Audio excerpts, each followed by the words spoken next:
In this video, we're going to tie the Dirty Harry fly, and this fly was developed by Outer Banks of North Carolina fly fishing guide Captain Harry Meraklis, and he developed it for inshore fishing in shallow water for redfish, but it is proven very effective for fish in brackish water, freshwater, and saltwater. He ties it in different colors, different configurations, even a crab pattern. So it's more of a platform than it is a specific pattern.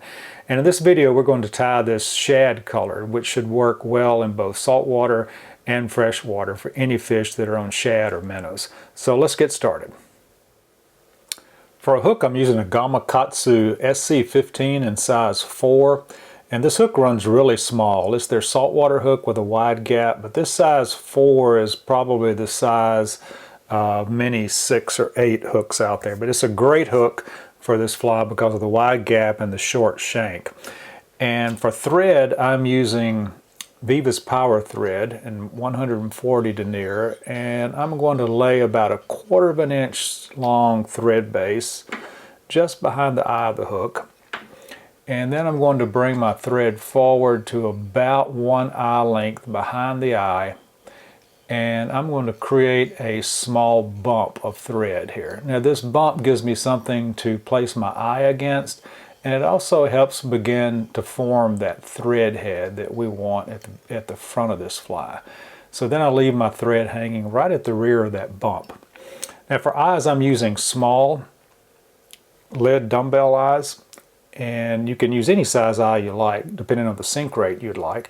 And I like to hold the eye at an angle and give 4 or 5 wraps in one direction, and then give 4 or 5 wraps in another direction. And while it's still loose, I'm going to snug it up against that thread bump. And we'll do a few more wraps diagonally in each direction. Then I like to do what I like to call stirrup wraps over the top of the eye, under the hook, over the top of the eye, under the hook. And I do 4 or 5 of those, and then some horizontal wraps right over the top of the hook, but under the eyes to really cinch it down. And then we move our thread back to about halfway down the bend of the hook, deep into the bend of the hook. And then we move our thread forward to about the hook point. Now the reason I do that is when I tie my tail in, I want it to angle downward, so when this fly will actually run inverted with the eyes on the bottom, that tail will be sticking up. And for the tail, we're using Arctic fox. You can use marabou, any type of hair you like, but this is gray Arctic fox. We're tying this in a shad type color, and we want our tail to be about as long or just a little longer than the overall hook length. So about like that. So I transferred that measurement back to the rear of my thread, and then I want to trim that fur off so we can have a little bit neater tie in here. And then I'll take a few thread wraps.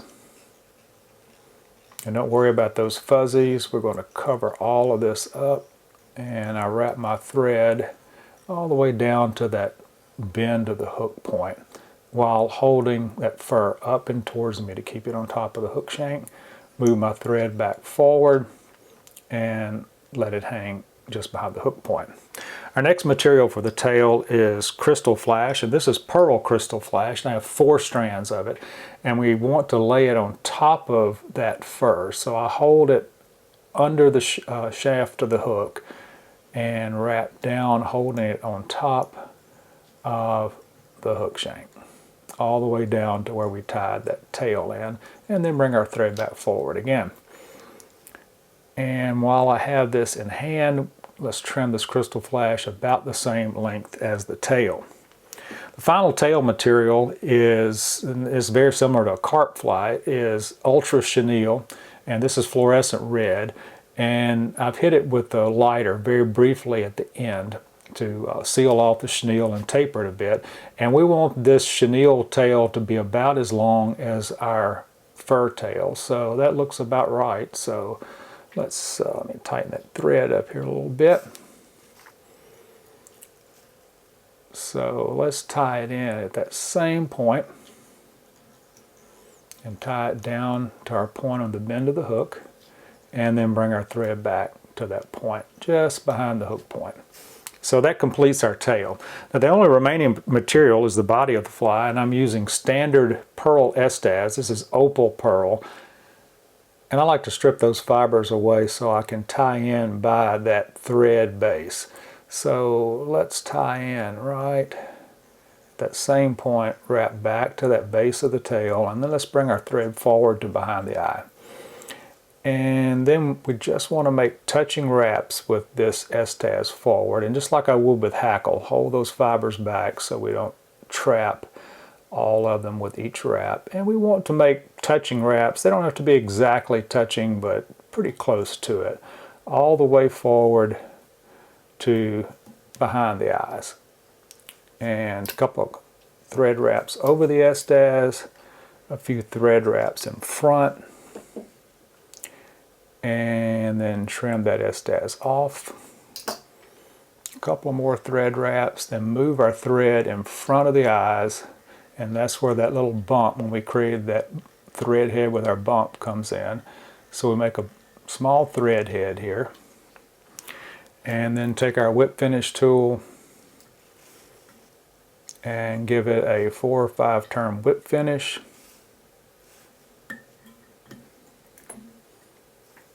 And trim that off. And you'll want to finish off the head with head cement or UV resin of your choice. But that is the Dirty Harry fly, and this is a shad color, and I think you'll enjoy it. This is fairly small, so bass on shad, redfish in the saltwater, almost any inshore species should hit this fly.